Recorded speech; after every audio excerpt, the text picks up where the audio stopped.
3 tips for public speaking and television appearances.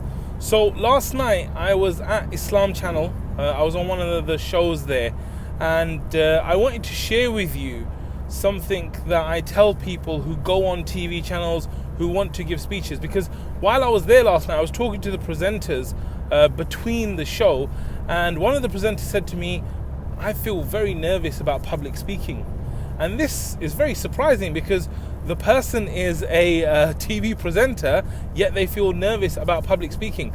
And they said it's because, you know, when you're a presenter, you're kind of like the side guest, whereas the main person is the one that you're interviewing. So when it comes to speaking, they were saying that they get quite nervous. So I want to give you 3 tips that will inshallah help you when you're speaking to crowds, when you're on TV or radio or something like that.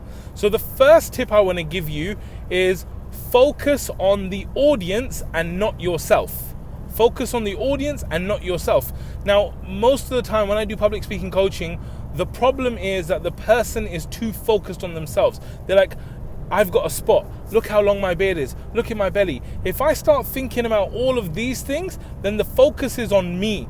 Really, what you need to do is you need to shift the focus from yourself and put it onto the value you want to give to your audience. So the people that are watching the show, the people that are going to actually listen to your speech or that are there for you, what value can you bring to them? How can you bring the best value? So you need to shift that focus away from thinking about yourself and start thinking about the audience and the value you bring to them. And when you start thinking about them, you're not thinking about yourself, and inshallah that will improve your performance. So that's the first thing, which is shift your focus to the value you're going to bring to the audience. The second thing is all about practice. Okay, so practice is really, really important. Now, some people would say go out and give speeches and practice that way, but I don't believe that you need to practice that way. You can actually practice with yourself. Like if I'm in a car now and I remember there was a big speech I wanted to deliver to my family. I was very, very nervous about it. What I did is I delivered the speech over and over again while I was driving. So there's no one here to listen to me. There's absolutely nothing, but I'm just delivering over and over and over and over and over again. So I think practice is really, really important because it helps you to prepare. And you know, competence, like once you get competent in doing it, competence breeds confidence. So as you deliver it over and over and over and over again, you become more confident. So it's really, really important that you practice so that you can get that level of confidence, which will help boost you as well, inshaAllah. And the third and final tip, which is a really, really important one, and especially if you're inexperienced, it will really, really help you, is to tell stories. Tell stories.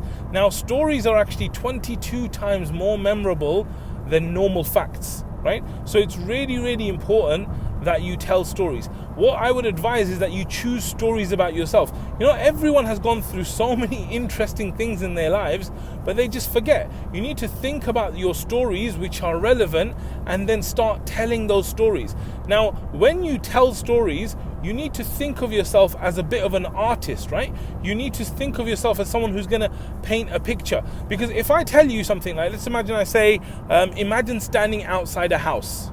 When you think about standing outside that house, the house in your mind may be different to the house in my mind, which might be different to the house in someone else's mind. So what you need to do is you need to actually paint that picture so you start to get the same house. So for example, if I say to you, imagine a house which is detached. It has brown bricks and it has yellow curtains and a blue door. Suddenly it's starting to get very clear in people's minds. So when you're telling the story, make sure that you talk about the scene, talk about the plot, talk about the character, where they are at that moment, talk about the context of it all, and then take them through the journey of the story and tell them what are the lessons, the things that happened, and bring in emotion. Like when you're telling the stories, don't just tell them, like live the stories, relive it. So if you're feeling sad in that moment that you're telling about, then feel sad when you're telling it. If you're really happy, then show excitement and be happy. So these are 3 tips. I really believe that if you just took these 3 things,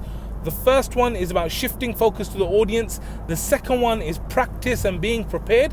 And the third one of telling stories, it will transform the way you communicate, especially when it gets to TV, radio, or speeches, inshaAllah. May Allah bless you. May Allah make your communication easy for you and put barakah in it. Jazakallah khair for watching. Assalamu alaikum wa rahmatullah.